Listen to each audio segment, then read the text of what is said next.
Halo teman-teman, selamat datang di Indo Lit Club Conversation Series. Saya Kesti Pringgoharjono bersama Tony Pollard.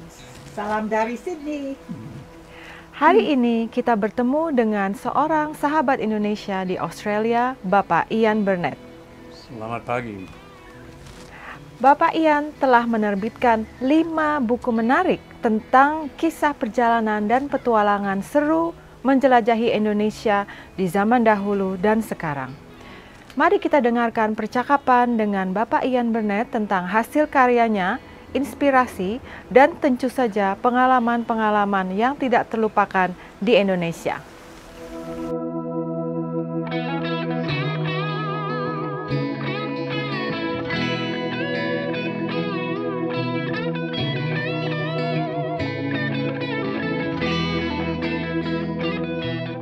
You're the author of 5 books published within the last 10 years, all about Indonesia. So is there a common theme running through these books, and can you tell us a little bit about each one of them? Sure. Well, the common theme is spices and the Spice Islands, and the Dutch and English East India Companies.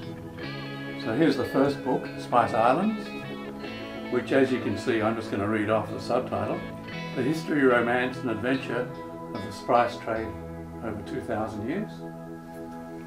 And then East Indies, which is the 200-year struggle between the Portuguese Crown, the Dutch East India Company, the English East India Company for supremacy in the Eastern Seas. And next, Archipelago, a journey across Indonesia, which is my own journey from Jakarta to East Timor. And then Where Australia Collided with Asia, the epic voyages of Joseph Banks, Charles Darwin, Alfred Russel Wallace, and the origin of On the Origin of Species. So all about the great natural historians. And finally, the latest book, the Tasman Map, the biography of a map about Abel Tasman, the Dutch East India Company, and the first Dutch discoveries of Australia. So why did you end up writing about Indonesia, and how did you become a writer? Well, I started writing about Indonesia because it's something I know, because I've lived many years there. And I think Indonesia is endlessly fascinating and full of untold stories. So I wanted to bring some of those stories to life. I understand your career was as an oil geologist in Indonesia. So how does an oil geologist suddenly become a writer of 5 books? Well, purely by accident, probably. I thought it was going to be a retirement hobby, and so I started the research thinking, well, I'll do the research, but I'll never write the book. Then I wrote the book and said, well, I'll start writing the book, but I'll never finish. And then I finished the book and said, well, it'll never get published, and then it got published. And what are we, 5 books later? So purely, just one step at a time. So this latest one, the Tasman Map, how did you come up with the idea to write this particular book? Well, I spent a lot of my research I did in the State Library, or in the Mitchell wing of the State Library. So every morning I would cross that beautiful marble mosaic map of the Tasman Map. And in fact, in 2009, I applied for a library grant to research the files on the Tasman Map, which was never granted, but and the idea just sat there. And then in 2016, 2017, I decided to start writing a book and doing that research, which for the book. Yeah. And it has some exquisite maps in the book that tell us the history of Australia's discovery of the West Coast. Right. And we'll hopefully be able to show you some of these maps. How did you acquire those maps? Well, firstly, you might guess from all my books that I love maps. old maps. And so I don't collect them or acquire them because you need a bigger budget than I have. But no, it's wonderful now because most of the museums and libraries, you can, if I get special permission, I can access high resolution digital copies, which I can then download and use in the books. So, so that's what I've done. And I mean, the saying is that a picture's worth 1,000 words. So I think a map's worth 1,000 pictures. It tells, and with the Tasman map, I've been able to tell the story progressively with as the maps have progressed. Yeah. So in writing this book, the Tasman Map, what was the most memorable part of the book to write? Well, one of the joys of writing non-fiction and doing research is you're always looking for those. I mean, in real life there are stories that are just unbelievable, but you know, if you're writing fiction, you wouldn't write them because no one would believe them. But in real life that exists, and so there's numerous stories in the book, but a couple that I remember. One is the story of Isaac Lamar, a Dutch entrepreneur who was one of the founders of the Dutch East India Company. And so in those days he would have been a billionaire. And then he fell out with the Dutch East India Company because they thought he was manipulating the stock price, and set up his own company to challenge them. And I won't tell the whole story, but the end is on his grave. It's written, inscribed on his grave, that he was so blessed by God that he lost 1.5 million guilders in his trading efforts. Have you visited that gravesite? No, I should. I really should. Where's the grave by Ian? Somewhere in Holland, I don't know where. It sounds like the modern world today, much the same things going on. And the other story, which is, again, you wouldn't believe it, is how the Mitchell Library, or the State Library of New South Wales, knew that there was a possibility of obtaining the original, the Tasman Map, the original. And there was a lady who people may or may not know called Daisy Bates, who was a... Right, famous for her work with the Aborigines. Exactly. So she's living on the Nullarbor Plain with the Aborigines, and for a number of years. You know, the most isolated, desolate, primitive part of anywhere in the world. And somehow she gets a copy of this book, which was written 20 years earlier by the president of the Queensland Geographic Society, who'd visited Prince Roland Bonaparte, the grandnephew of Napoleon Bonaparte, at his palace in Paris. And on his wall he had the Tasman Map, and he explained that this was to his visitor, this is the first map of your country, Australia, and went on to say that he would donate the map to Australia at some time.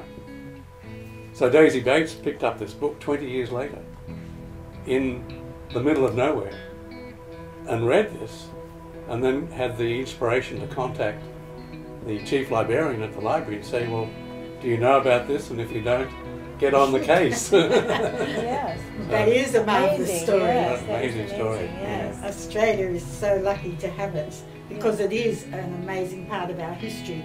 In fact, it's only less than 40 years in which that entire map was put together of the west coast of well, the north, early in the west 17th and century. South coast of Australia. Yes, so much of our history lies in those 40 years of discovery. So a little bit about you now, Ian. What do you like to do when you're not writing? Well, I have to get out of the house. Yes. So I take a walk every day. So I love walking, especially out in the open air and in nature. And walking is also a good time for thinking. So I don't try and think about anything in particular, but as you walk, these ideas cross your mind. So I think I have dual benefits from my daily walk. And you've spent a lot of time in your life in Indonesia, living and working there and travelling there. What is it that you most like about Indonesia? Some of the things you most like. Okay, well, my wife. I have to say that, but I mean it. Yeah. And the women of Indonesia, but especially my wife. Yeah. What else? Nasi padang, Yeah. kopi tubruk, Yeah. es cendol. There's a theme here, isn't there? Yeah, gula merah. Gula merah. Gula merah sama coconut cream, enak sekali. Okay. And finally durian. Yep. Oh, okay. They've truly muscled Indonesia if you like durian. All about food. Yes.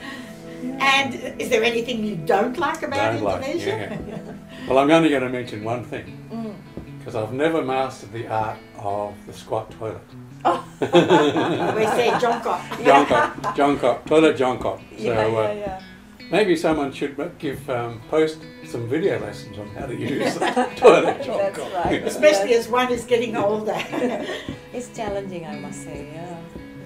So tell us about some memorable experience that you've had in your travels and your research and your life in Indonesia. Yeah, well, there's one that relates to the Tasman book, because Yeah. part of the book was research on Anthony Van Diemen and his number of years as the governor of the East India Company, or the Dutch East India Company. And he was the sponsor of Abel Tasman, so he sent Abel Tasman off on these two major voyages of discovery. So I'd done quite a lot of that research, and then when I was in Jakarta, I visited the Museum Wayang, and in there in the Kota? courtyard, in Kota, Yeah. in there in the courtyard is a what do you call it, a memorial from the 1800s, I guess, or even 1700s. And the first name there is Anthony Van Diemen, 1645, and he's listed with a number of the other governors of the Dutch East India Company. So I thought, well, that's memorable good. indeed. That's serendipity, doesn't it? Yeah.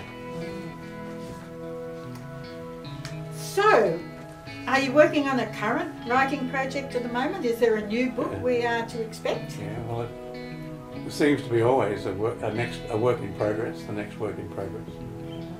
So, I don't know how many people have read the books of Joseph Conrad, but his first 4 books are Elmar's Folly, Outcast of the Islands, Lord Jim, and then The Rescue, were all set in Indonesia, mainly in East Borneo, but also around Sulawesi, and of course Singapore, because he was based as a sea mate, the first mate of a ship that was sailing around the archipelago. Which year was that by Ian? Well, he got there in the 1850s to the later than that. The 1850s to the late 1800s. Okay. Yeah. Interesting period. His first voyages were 1880s, weren't they? Probably. To the east. Yeah, the to east, the that east, is, yeah.